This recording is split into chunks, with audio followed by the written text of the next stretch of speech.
Can you spray copper fungicide on peach and pear trees if they are blooming? And this is from Kevin via YouTube. Tanya, I've been sitting here with Mr. D for quite a while now. Right? So a lot of that knowledge is soaked into my head, and I can hear him in my head right now. I can hear him saying this.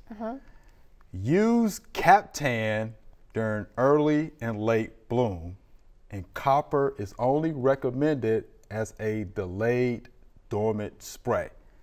So Kevin, I would not use copper on my peach and pear trees if they are in bloom.